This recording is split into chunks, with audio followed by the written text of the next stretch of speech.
Welcome to the first ever Crimson Media movie review. This week we're going to be exploring a title that I actually thought was a lot better than what Rotten Tomatoes seemed to suggest. 59%? Really? This movie was at least a 75, guys. You gotta give credit where credit's due. The movie we're going to be exploring this week is Unfriended, Dark Web. Now, you might have seen some comment threads on the internet describing this movie as not an accurate portrayal of the actual dark web. But who cares? It's not trying to be an accurate portrayal in the literal sense of the dark web. You don't need to go into Spider-Man believing that an actual spider bite can turn you into a superhero, and yet you suspend your disbelief towards that level because it's an entertaining movie. Same concept here. This isn't literally how the hacker sphere is. It's just a cool idea for a movie. Let's leave it at that. Now, what is this film about? Well, if you've seen the first one, it follows the exact same formula. This movie is a film that follows several friends who are having an online chat over FaceTime or Skype or one of those services and have like an actual game night that they get together for, where they decide to play Cards Against Humanity and enrich their friendship through the digisphere instead of just going to each other's houses and hanging out for some reason. Our main character, Mattias, is working on a new app, which will help him communicate with his deaf girlfriend, Amaya, better. The app's name is Papaya. How clever is that? He needs a new laptop to pull this off because his old computer was apparently a POS. So he incorporated a new laptop that he found at a cyber cafe, which had been sitting around in Lost and Found for 3 weeks. Like any normal good-hearted person, he took the laptop thinking that no one would care about that. He was wrong. That laptop was full of dark secrets. There was a secret folder on it which contained videos that seemed to be taken literally at people's houses through either secret cameras or their own webcams. Really chilling stuff. The main app inside of that folder was a mysterious connection called the River. The River takes you down a Minecraft-looking river, which also is surrounded by torches, and you're traveling on a little boat, which leads you towards the center of a dark cave. As chilling as this sounds, the River is a communication device where several hackers get together to barter on what appears to be the murder of young girls across the world, who they lure in through social media through exotic vacations and typical gold diggery. Now, this puts the main characters at the dilemma of owning the laptop of a clearly demented hacker who is connected with other hackers who are kidnapping people. And now they're the latest prey because they want their laptop back. To me, this was an amazing premise for a movie. This whole thing felt like a different turn than the original Unfriended, which I also thought was a cool movie. And I know that it had its haters. They said that the formatting wasn't tight enough, the acting was a little B-movie, and it had its cliches in the horror genre, specifically the ending, which I'm not going to spoil as a decent human being. But I will say that this movie took the concept and the format and moved it in a very original direction. I really dug how they incorporated the whole dark web mystique, and I know it may not be a literal interpretation of what the dark web is, but we all know basically how our ISPs work, how basic VPN type things work, so it's not a huge suspension of disbelief to think that there is a connected secret folder that could link into like a secret society.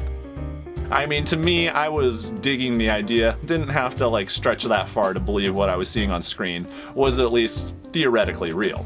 But where it really got me was that it got you to start questioning the technology in your own life. For example, when I got home, I started looking at all of my webcams with a newfound suspicion that I hadn't been awoken in my heart for a little while. I don't mean to go all Alex Jones on you and stuff. Oh, like I'm putting chemicals in the water that turn the friggin' frogs gay. Crap. But this film makes a lot of very compelling arguments for how technology can be easily exploited by people with ill intent. And trust me, when you realize some of those ill-intended things that they can do, it's pretty disturbing. The other thing that I thought this film did extremely well was that it captured the whole new age social media thing, where people are clearly willing to do anything in order to go on exotic vacations or get millions of likes. For example, the hacker whose computer the main character apparently stole the laptop from is apparently a character named Nora C.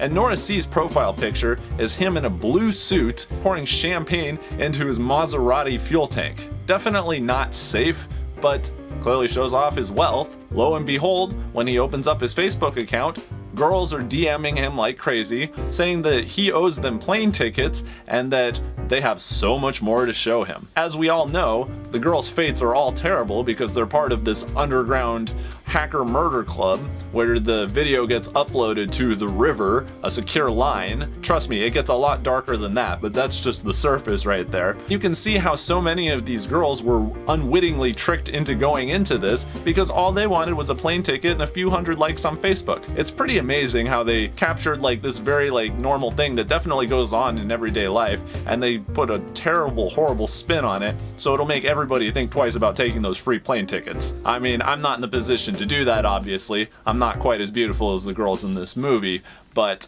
trust me, this is definitely something that will make anybody think twice about a stranger on the internet.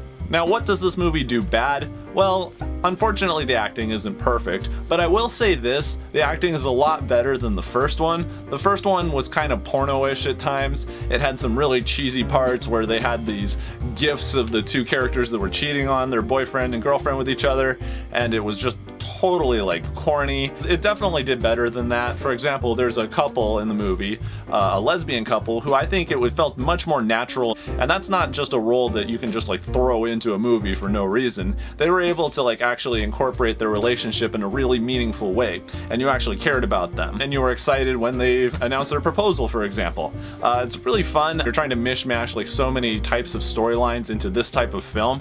Ultimately, you understand that these characters who they're going all directions with are just set up to die, so you ultimately don't really care about any of them when it comes to the end. And I think that that's kind of the joke with the ending. If you haven't seen the movie, I won't spoil it, but they definitely imply that everybody probably hates these characters anyway, so who cares how and when they die. But the main thing is that it really taps into our addiction to technology overall, and that's an obvious analogy in the movie.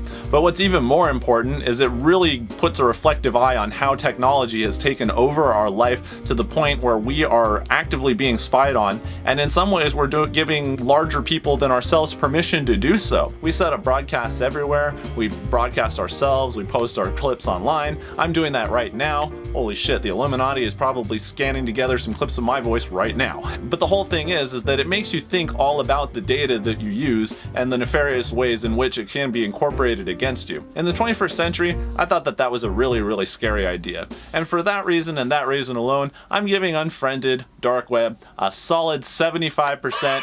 It is far from perfect, but it was a really, really entertaining ride and a very scary twist on how we use technology today. Anyways, I'm going to cover the rest of my webcams and maybe any other microphones in the house. I hope you enjoyed this, and tune in next time for Crimson Media movie reviews, music reviews, and all sorts of other good stuff.